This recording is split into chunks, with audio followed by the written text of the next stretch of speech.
bien-aimé, c'était... Donc, tu ne peux... Donc, moi-même, je ne croyais même pas. Alors, mon pasteur, notre père spirituel, est venu à la maison. C'était le jour de mon anniversaire. Vous savez, j'étais pas de bonne humeur. Je broyais du noir, comme on dit. J'étais avec mon peignoir. Je crois vers 10 h du matin. Je n'avais même pas pris ma douche.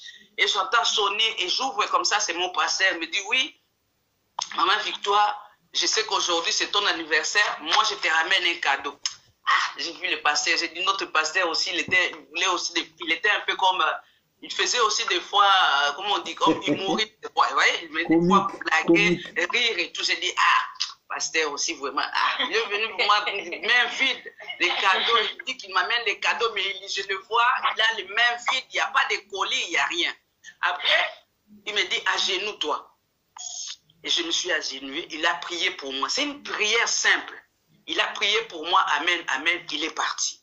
Et c'était la bonne. Amen. Amen. Amen. Il n'y avait pas d'émotion, il n'y avait pas de chair d'épaule, il n'y avait pas de manifestation. Oh, je suis tombé, non. Rien, c'est dans le calme et dans le silence. Ça, c'est Dieu, bien-aimé. Lorsqu'on dépend trop aux émotions, aux sentiments, non. Ce n'est pas, il faut que tu pleures. Si tu n'as pas pleuré, c'est que Dieu ne t'a pas visité. Si tu n'as pas eu des sensations de chair d'épaule, Dieu ne t'a pas visité. Si on t'impose les mains que tu n'es pas tombé, il n'y a pas d'onction, non. Vous savez, les choses de Dieu se vivent par la foi et non par les sentiments. C'est par la foi, ce n'est pas par les sentiments. Il est vrai que l'aspect sensoriel peut intervenir, mais tu n'as pas toujours besoin de ressentir sa présence pour croire qu'il est là. Amen. Ça peut se ressentir, Ingrid, ça peut se ressentir. Tu peux pleurer, tu peux avoir, mais cela n'exclut pas que les jours où tu n'as pas ces sensations, que Dieu n'est pas là. Amen. Donc, ce qu'il faut faire, il faut d'abord commencer par croire qu'il est là et qu'il te donnera la capacité d'être sûr de sa présence, même quand il n'y a aucune sensation. Toi, tu crois simplement qu'il est là. Alléluia. Amen. Amen.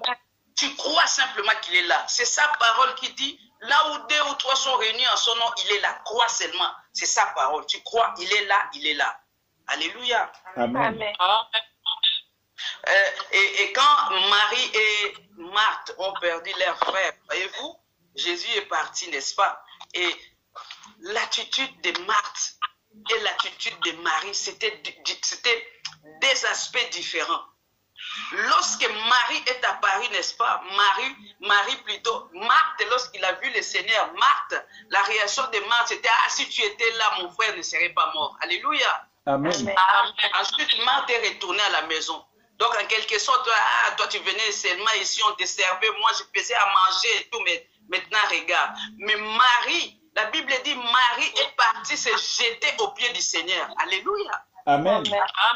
Et c'est ça qui a fait que Jésus même a frémi. Lorsque Jésus a vu la réaction de Marie, ça fait quelque chose en Jésus-Christ. Alléluia. Amen. 2 sœurs avec des attitudes différentes.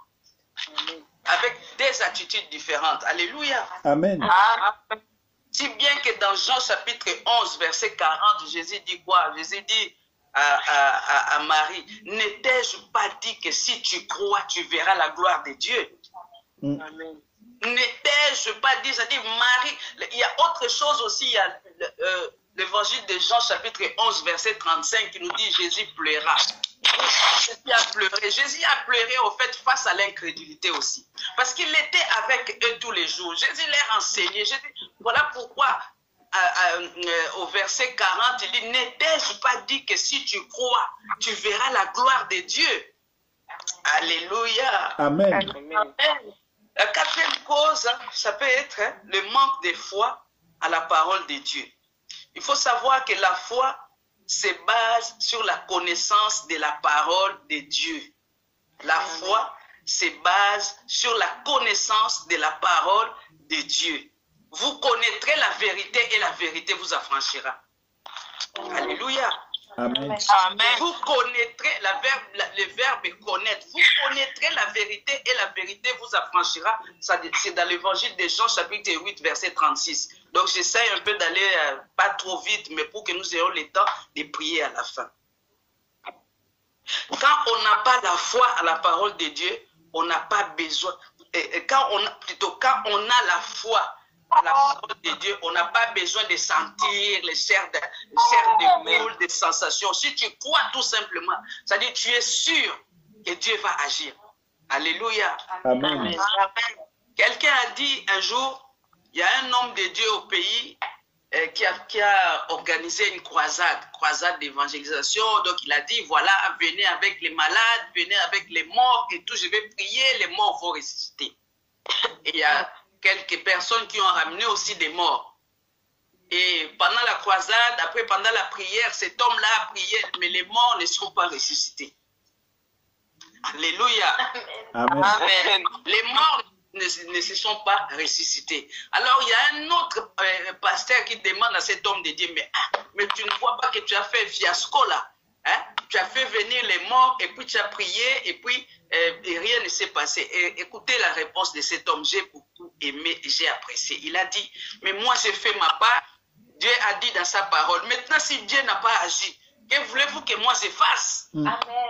Amen. Alléluia. Amen. On peut ou ne pas comprendre, mais c'est Dieu au fait.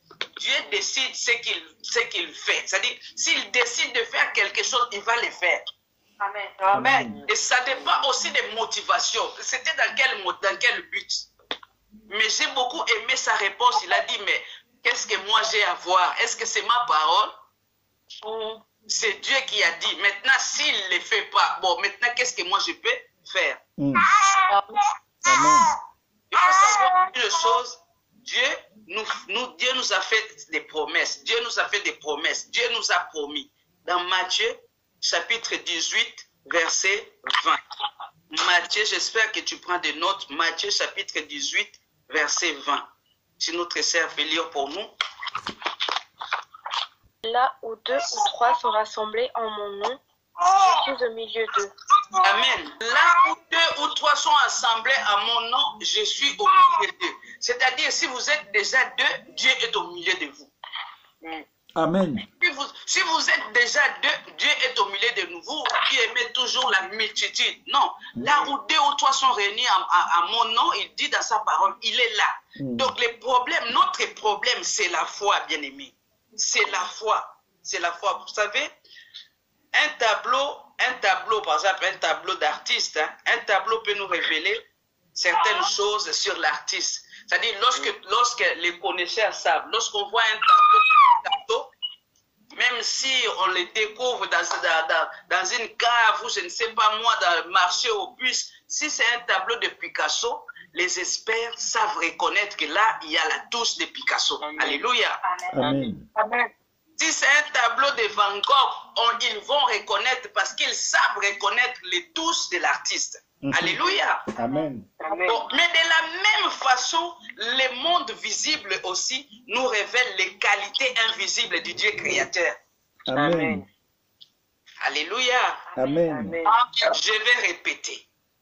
Un tableau peut nous révéler certaines choses sur l'artiste.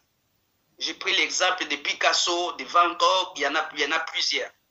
Mais de la même façon aussi, le monde visible nous révèle les qualités invisibles du Dieu créateur, telles que sa puissance, sa sagesse et son amour. Alléluia. Amen. Amen. C'est-à-dire, lorsque nous voyons le monde, nous pouvons voir les qualités invisibles du Dieu créateur. Lorsque tu regardes l'océan, bien-aimé, lorsque tu regardes l'océan, tu vois quand même que non, il y a un créateur. Amen. Amen. Amen. Amen. Chez nous dernièrement, j'avais vu sur une vidéo l'océan Atlantique, là où la mer se jette à l'océan. Hein, vous avez étudié à l'école la géographie. La mer se jette à l'océan. La mer se jette à l'océan. Et dans mon pays, je crois, là où il a embouchure, où c'est l'embouchure, je crois, que je ne dise pas des bêtises, où se joignent les deux, l'eau de la mer et l'eau de l'océan, au fait, il y a comme un mystère. C'est-à-dire, deux eaux sont mélangées, mais n'ont pas la même couleur, en quelque sorte. Vous voyez? L'eau de la mer qui se joint à l'océan n'ont pas la même couleur. Comment tu peux expliquer si ce n'est pas Dieu qui a mis des limites? Amen. Amen. Amen. Alléluia. Amen. Amen. Et pour comprendre cela, prends Romains chapitre 1, verset 20. C'est un enseignement. C'est le temps d'enseignement. C'est les perfections invisibles de Dieu, sa puissance éternelle et sa divinité se voient depuis la création du monde. Elles se comprennent parce qu'il a fait. Amen. Amen. Amen. Vous comprenez ce que je viens de dire tout à l'heure, l'exemple que je viens de donner? Amen. Bon, la cinquième cause, c'est le manque de consécration. Il n'y a pas longtemps, nous avons eu notre pour thème la consécration. Donc, le manque de consécration aussi peut faire qu'on ne ressent plus la présence de Dieu. La consécration nous permet de nous mettre à part pour la cause divine. Nous avons vu la consécration. J'espère que vous ne l'avez pas oublié. Nous avons vu, tout un mois, nous sommes restés sur la consécration. La consécration nous permet d'être plus conscients de Dieu que toute autre chose. C'est-à-dire, lorsque nous sommes consacrés, lorsque nous menons une vie de consécration, nous mettons d'abord Dieu, c'est-à-dire Dieu d'abord. Et les autres choses ne comptent plus. Voilà pourquoi l'apôtre Paul a dit, ce qui était pour moi un gain, aujourd'hui je les regarde comme de la boue. Lorsque tu vis dans la consécration, les choses qui t'importaient maintenant n'ont plus d'importance. Tu donnes plus d'importance aux choses du royaume. Matthieu 6, 33, cherchez d'abord le royaume des cieux et le reste vous sera donné par-dessus tout. Alléluia. Amen. Sans la consécration, sans la vie de consécration, quelque chose d'autre prend la place de Dieu et ça sera difficile de ressentir la présence de Dieu. C'est-à-dire, lorsqu'on ne vit pas dans la consécration, il y a quelque chose d'autre. Explique-toi seulement comment tu peux rester devant la télévision jusqu'à 3 heures du matin. Mais dès que tu te mets à genoux, et encore, si tu te mets encore à genoux, parce que c'est des choses que nous avons, nous, enfants de Dieu, c'est des choses que nous avons perdues. Nous avons perdu l'essence de se mettre à genoux. Beaucoup de gens, tu es sous ta couette et tu pries. Alléluia. Amen. Amen. Et le Seigneur nous aide. Alléluia. Amen. Amen. Il est le roi des rois. Il est le Seigneur des seigneurs. Je ne dis pas que c'est mauvais de prier sous les... Tu peux prier sous la couette, oui. Mais c'est mieux d'honorer Dieu. Soit tu te mets debout, soit tu t'assois, soit tu te mets à genoux, soit tu t'allonges ventre contre terre. Alléluia. Amen. Amen. Mais ce n'est pas... Donc tu es là avec, je ne sais pas quel poster. Des fois tu es là avec cure-dent dans la bouche. Avec cure-dent dans la bouche et tu es là, Seigneur, tu es béni. Seigneur, sans la consécration, quelque chose d'autre prend la place de Dieu. Soit c'est la télé, c'est les journaux, c'est des choses de futilité. Mais la prière, tu ne vas plus ressentir ces besoins. Tu ne vas plus ressentir cette joie de prier. Et c'est une des causes qui fait qu'on ne ressent plus la présence de Dieu. Le troisième point maintenant. Que faire quand on ne sent plus la présence de Dieu? Que faire? Parce qu'il y a des problèmes, il y a des moments où, c'est vrai, nous tous, hein, il y a des moments où c'est comme si Dieu est loin de toi. C'est comme si tu pries, mais rien ne se passe. Alléluia. Amen. Que faire quand on ne sent plus la présence de Dieu? La première des choses, il faut s'examiner. Il faut prendre le temps de s'examiner. Et pour cela, nous allons lire les psaumes 139, versets 23 à 24. Psaume 139, 23 à 24. Examine-moi, ô Dieu, et connais mon cœur. Mets-moi à l'épreuve et connais mes pensées. Regarde si je suis une mauvaise voie et conduis-moi sur la voie de l'éternité. Amen. Amen. Amen. Amen. C'est le psalmiste ce qu'il dit. Sonde-moi. Seigneur, regarde si il n'y a pas quelque chose de mauvais en moi. s'il n'y a pas quelque chose de mal à moi. Regarde si je suis sur une mauvaise voie et conduis-moi sur la voie de l'éternité. Vous savez, mon beau-père qui est décédé disait souvent, pour nous les chrétiens, on croit des fois qu'on est toujours sur la bonne voie. Mais on a déjà quitté la voie du Seigneur, mais nous, on croit qu'on est toujours sur la bonne voie. Alléluia. Amen. Je vous ai donné ce témoignage de cette jeune fille hier. Cette jeune fille a attrapé la maladie alors qu'elle était chrétienne. Voyez-vous? Mais si elle n'avait pas plutôt attrapé la maladie, elle allait continuer de vivre en impudicité, croyant qu'elle sert le Seigneur, croyant qu'elle prie, bien-aimée. Et si la mort survenait, vous comprenez ce que je suis en train de dire? Amen. Il y a de mauvaises habitudes que le monde nous a contaminés. Nous sommes influencés par le monde. Aujourd'hui, nous, chrétiens, nous sommes influencés par le monde. Au lieu d'être influencés par la parole de Dieu, maintenant, le monde influence l'église que nous sommes. Même nos danses, bien-aimés, le monde influence même jusque dans nos danses. Comment louer le Seigneur maintenant, c'est les danses mondaines. Nous prenons les danses profanes et nous dansons. Non, mon Dieu, que le Seigneur nous aide. Amen. Amen. Je dis que le Seigneur nous aide. Deuxième chose, il faut savoir. Deuxième chose toujours pour le troisième point que faire quand on ne sent plus la présence de Dieu. Voir si tu continues de faire les choses qui te faisaient ressentir la présence de Dieu selon ton expérience personnelle. Alléluia. Amen. Est-ce que tu continues toujours à faire les choses qui te faisaient ressentir la présence de Dieu selon ton expérience personnelle? Chacun de nous, nous avons notre expérience personnelle plutôt, qui fait que tu ressens la présence de Dieu quand tu te mets à genoux. Tu ressens la présence de Dieu quand tu te mets à louer. Tu te ressens la présence de Dieu quand tu ouvres la parole de Dieu. Mais si tu ne fais plus ces choses-là, tu ne peux ne plus ressentir la présence de Dieu.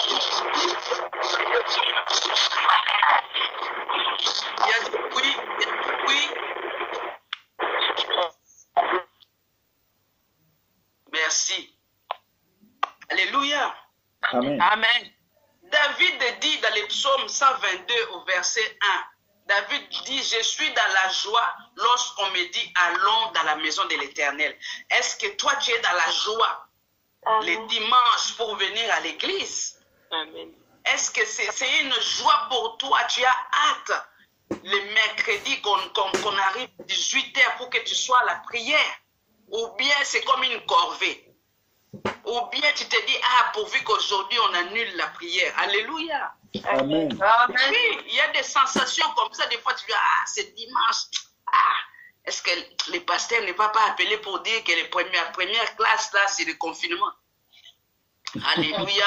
Amen. Amen. Oui, bien-aimé, c'est des choses qui font que tu ne ressens plus la présence de Dieu. Donc, tout ce que tu faisais pour le Seigneur, est-ce que tu continues toujours à servir ton Dieu comme tu avais pour l'habitude de le faire? Et il y a autre chose aussi, il faut voir si tu es tombé dans un péché. Si tu es tombé dans un péché, la solution, c'est la repentance. J'ai béni le Seigneur pour notre frère Pascal qui a dit, depuis vraiment qu'il s'est consacré au Seigneur, lorsqu'il commet un péché, il est gêné. Alléluia. C'est ça la consécration. Une personne qui est consacrée, c'est ça. Dès que tu fais quelque chose qui n'est pas en conformité avec le Seigneur, tu n'es pas bien, tu n'es pas à l'aise. Tu ne peux pas être enfant de Dieu, tu vis dans la consécration et tu es toujours dans la sorcellerie. Non, c'est que tu n'as pas encore donné ta vie au Seigneur. Tu ne peux pas être enfant de Dieu consacré, tu vis dans l'impudicité. Non, tu ne peux pas. Et la solution dans tout cela, c'est la repentance. Nous allons lire 1 Jean chapitre 1er verset 9. Amen. Si nous reconnaissons. Les problèmes chrétiens, nous ne voulons pas reconnaître. Bien aimé, reconnais tout simplement que tu as mal agi. Et souvent, nous, c'est des explications. Pourquoi tu demandes même pardon? Oh non, pourquoi je vais demander pardon? Tu vois, c'est lui qui a... Non, demande seulement pardon. Alléluia. Amen. Reconnais seulement dans ton cœur que là, je me suis mal comporté. Amen. On ne va pas prendre ton nom donné à un chien. Non, tu vas rester toujours toi. Ton prénom restera toujours pour toi. Ton nom sera toujours pour toi. On ne va pas appeler, on ne va pas prendre ton nom donné à un chien. Non. Alléluia. Amen. Il y a aussi autre chose, c'est si tu es trop dépendant des sensations, apprends à briser cette dépendance. Amen. Car les sensations ne seront pas toujours là. Amen. Voyez-vous? Les sensations ne seront toujours pas là. Apprenons plutôt à vivre par la foi. Amen. Apprenons à vivre par la foi. La foi, c'est au-dessus de nos émotions. Voyez-vous? Romains chapitre 1, verset 17 dit, le juste vivra par la foi. Apprenons à vivre par la foi. Et nous allons lire 2 Corinthiens chapitre 5, verset 7. 2 Corinthiens 5, verset 7. Amen. Nous marchons par la foi et non par la vue. Si tu marches par la vue va te dire que tu es stérile. Mais la foi dit que tu es mère d'une multitude d'enfants. Amen. La vue va te dire que tu es pauvre. Mais la foi va te dire que des risques que Jésus était, il s'est fait pauvre pour t'enrichir. Amen. La vue va te dire que c'est impossible. Mais la foi va te dire que rien n'est impossible à celui qui croit. Amen. Voilà pourquoi c'est préférable de marcher par la foi et non par la vue. Alléluia. Amen.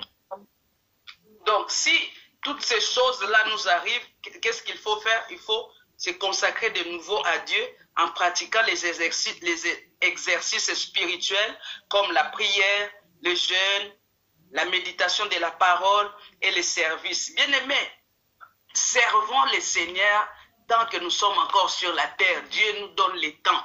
Dieu nous donne l'occasion, nous est donnée de servir le Seigneur. Alléluia. Amen.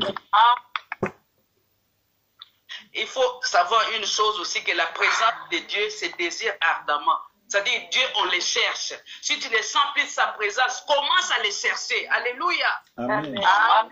Chercher, parce qu'il est plus qu'un trésor. Jésus a donné une fois la parabole sur les royaumes des cieux. Il a dit, c'est comme une personne qui a trouvé dans un champ et il a tout vendu et il est parti chercher, fouiller partout. Dieu, on le cherche.